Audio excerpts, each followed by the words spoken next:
Assalamualaikum warahmatullahi wabarakatuh. Izin memperkenalkan diri, nama saya Rika Andini, NIM saya 2241019 dengan jurusan Teknik Informatika S1. Di sini saya akan mempresentasikan mengenai hasil pembuatan game Breakout pada bahasa pemrograman HTML, JavaScript, dan style CSS. Nah, langsung saja kita lihat pada bagian JavaScript. Dalam codingan ini terdapat beberapa konstanta. Di sini ada konstanta kanvas. Nah, tapi sebelumnya kita bahas dulu apa bedanya konstanta dengan variabel.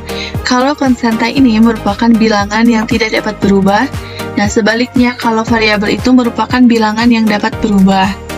Jadi, konstanta kanvas ini berfungsi untuk mendapatkan elemen kanvas dari HTML. Kemudian di sini ada konstanta CTX.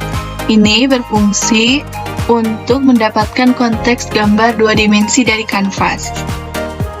Lanjut lagi di sini. Nah, ini merupakan coding yang mengatur bola. Nah, di sini ada LED.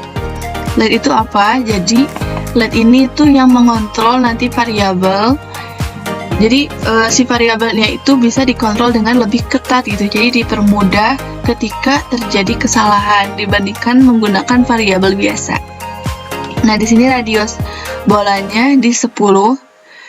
Kemudian di sini ada LED X, yang X ini tuh merupakan variabel yang menyimpan posisi horizontal bola gitu. Ada di 2. Kemudian yang LED Y-nya ini merupakan variabel yang menyimpan dalam bentuk bola secara vertikalnya. Ada di 30. Nah, kemudian di sini ada LED DX dan DY ini merupakan kecepatan dari bola. Jadi, semakin DX dan DY-nya itu angkanya semakin tinggi, maka si bolanya itu juga kecepatannya semakin cepat gitu. Dan sebaliknya, semakin rendah maka semakin lambat. Nah, di sini saya menggunakan 1 dan -1 agar bolanya itu tidak terlalu cepat dan terlalu lambat. Ini juga fungsinya untuk mempermudah pemain ketika memainkan game tersebut. Nah, di sini ada yang berhubungan dengan papan. Nah, di sini itu codingan yang mengatur papan dengan height-nya, pedal height-nya itu di 10. Terus di sini ada pedal width-nya, lebarnya itu di 75. Kemudian ini ada pedal X. Nah, pedal X-nya ini tuh yang nantinya akan membagi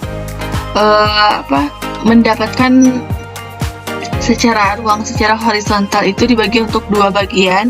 Yang pertama dengan horizontal tengah kanvas untuk papan. Nah, di sini ada kontrol. Nah, kontrolnya ini ketika belum dimainkan akan false semuanya. Di sini ada balok. Nah, ini yang coding yang mengatur balok-balok. Nah, di sini ada yang pertama breakout count. Nah, di sini tuh untuk menyimpan jumlah barisnya. Jadi jumlah barisnya ada 5 baris, terus ada break column count. Jadi kolomnya itu juga ada 5 baris. Nah, di sini ada break width yang ini.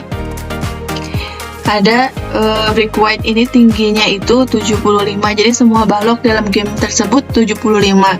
Kemudian di sini ada break height. Kita ulang, width-nya itu lebarnya 75. Kemudian break height-nya atau tingginya itu di 20. Nah, di sini ada break padding. Nah, break padding ini merupakan jarak antara balok-balok. Nah, jarak antara balok-balok, tiap baloknya itu 10. Kemudian di sini ada break offset off. Nah, ini itu untuk menyimpan jarak dari bagian atas kanvas ke baris pertama balok. Terus di sini ada break offset left. Di sini merupakan untuk mengatur jarak dari bagian kiri ke kiri kanvas ke kolom pertama dari baloknya. Nah, dilanjut lagi di sini ada konstanta break. Nah, di sini Konstanta Big ini yang nantinya akan menyimpan 2 dimensi yang mempresentasikan balok-balok dalam permainan. Nah, di sini merupakan array kosong. Nah, terus di sini ini merupakan looping yang digunakan untuk mengulang blok. Jadi yaitu untuk mengulang blok. Jadi dia itu akan terus mengulang ketika si C-nya ini lebih kecil dari break column count. Nah, terus kalau di sini yang C-nya akan terus diulang ketika di sini R-nya akan terus diulang ketika R-nya itu lebih kecil dari breakout count. Kayak gitu. Terus di sini kita masuk ke score.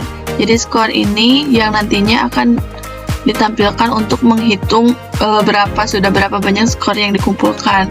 Terus dalam game ini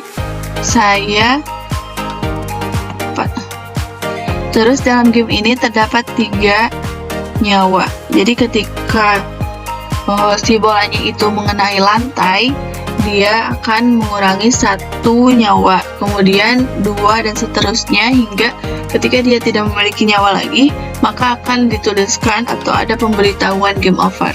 Sini ada pendengar elemen. Jadi ketika ini K down, K up, jadi ketika ditekan atau dilepas, mereka itu akan dalam kondisi yang false.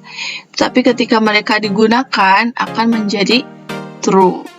Kemudian di sini ada function K down hidden. Nah, itu akan jadi ketika si keyboardnya itu right, maka si papanya juga akan ke right gitu, ke kanan. Maka posisinya itu true, dan sebaliknya jika ke kiri maka akan ke kiri. Seperti itu. Terus di sini ada function K up hidden dan juga sama. Nah, di sini ada function collection detection. Nah, ini berfungsi untuk mendeteksi tabrakan antara bola dan balok gitu dalam permainan ini. Jadi ketika si tabrakannya itu terdeteksi, maka bolanya akan memantul, mengubah arah. Kemudian si baloknya ini yang ditabrak akan menghilang. Dan ketika dia itu menghilang, akan menambahkan skor. Jika semua baloknya itu hancur, maka dia akan memenangkan sebuah permainan. Nah, di sini ada fungsi dari draw ball. Jadi draw ball ini adanya di X dan Y, 0 dan 2. Kemudian di sini stylenya warnanya itu di warna black atau hitam. Kemudian di sini ada draw paddle atau warna dari penggambaran dari papannya itu menggunakan warna merah. Di sini ada draw bricks. Nah, di sini itu fungsinya yang ini berfungsi untuk menggambar semua balok yang ada pada kanvas permainan. Jadi kalau misalkan memposisikan setiap balok itu berdasarkan koordinatnya dan menggambarkan hanya balok yang statusnya itu masih aktif, atau di sini status triple sama dengan 1 gitu. Dia menggunakan warnanya pink.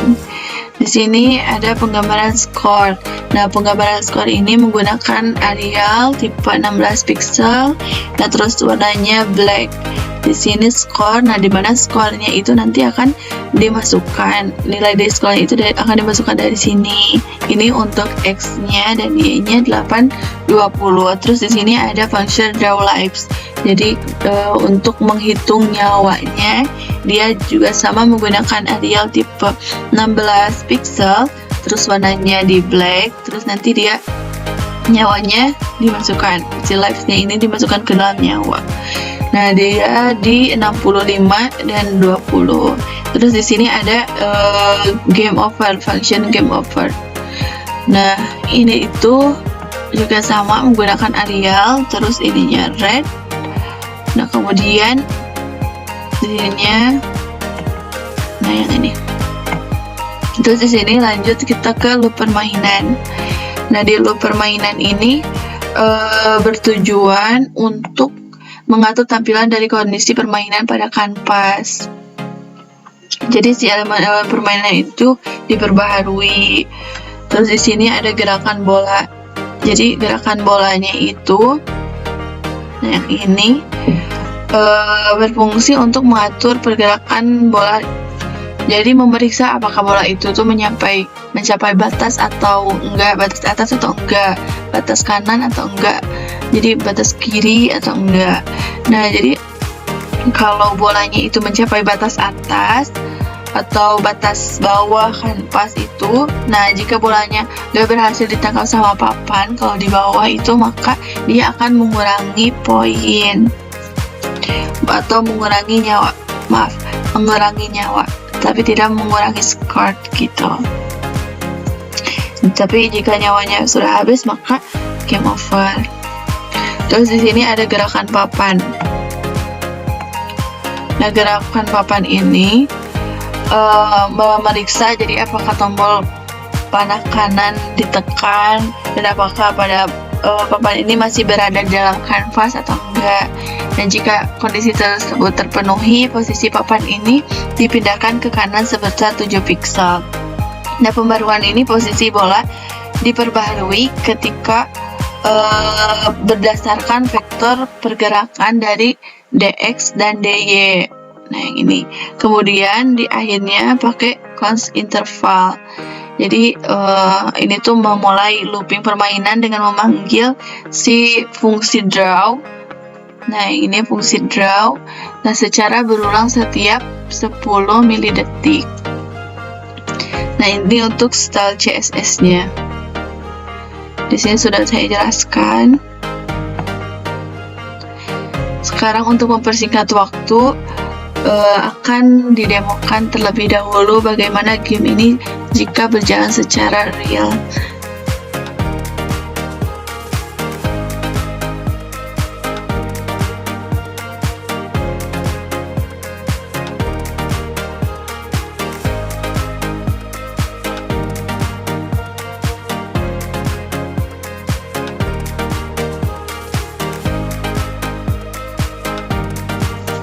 Mungkin itu saja yang bisa saya sampaikan.